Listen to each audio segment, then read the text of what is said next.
અમદાવાદમાં ગઈકાલે બપોરના સમયે બનેલી દુર્ઘટનાથી સમગ્ર અમદાવાદ હચમચી ગયું છે। ત્યારે ત્યાં નજરે જોનાર પ્રત્યક્ષદર્શીએ પણ આંખો દેખી અહેવાલ રજૂ કર્યો છે।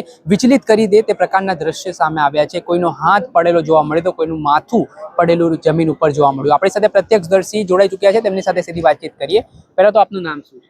વિજય નામ છે મારું। વિજયજી, કઈ રીતે ઘટના બની હતી, કેટલા વાગ્યાની આસપાસ આ ઘટના બની હતી ને તમે શું જોયું? ઘટના હું મારા ઘરેથી 1:30 નીકળ્યો હતો, બરાબર। જેવું ઘટના હું નીકળ્યો થોડો છે આગળ પહોંચ્યો અને એ પ્લેન ક્રેશ થયું। જો હું થોડો લેટ પડ્યો 5 મિનિટ તો કદાચ એ પ્લેનની ઝપેટમાં હું પોતે પણ આવી ગયો હોત। અને આ જે પ્લેન સામેની બિલ્ડિંગમાંથી ટકરાતું અહીંયા પડ્યું હતું ને જેવું અહીંયા પડ્યું એવું બ્લાસ્ટ થઈ ગયું। જેવું બ્લાસ્ટ થયું એવું 10 જ મિનિટની અંદર આખું પ્લેન રાખ થઈ ગયું। કોઈ પેસેન્જરને બચવાનો કોઈ મોકો જ મળ્યો નહોતો।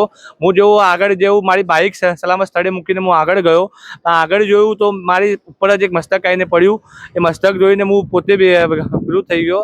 પછી આગળ જેમ આગળ ગયા 4 વ્હીલો 2 વ્હીલરો જે આગની ઝપેટમાંથી ડર હતો મનમાં કે આવી આગ આપણને ના લઈ લે, પણ હિંમત કરીને જેમ આગળ ગયા તેમ જોયું કે ડૉક્ટરો બચાવની બૂમો પાડી શકતા। 25-30 ડૉક્ટરોને અમારી સામે જ અમે બચાવ્યા હતા।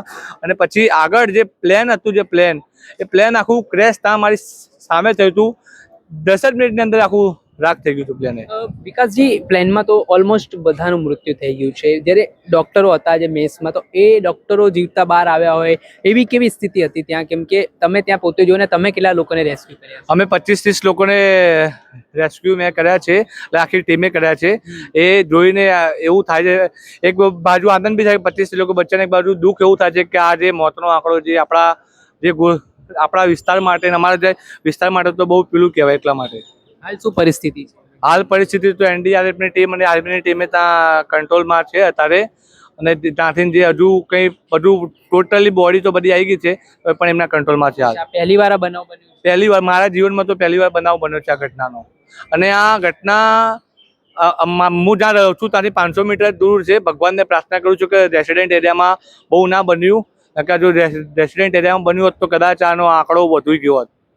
મારી સાથે આ વિજયભાઈ છે જે પ્રત્યક્ષદર્શી મેઘાણી નગરના છે। તેઓ કહી રહ્યા છે કે જો આ રેસિડેન્ટ વિસ્તારમાં પ્લેન પડ્યું હોત તો એક મોટી જાનહાનિ થઈ હોત।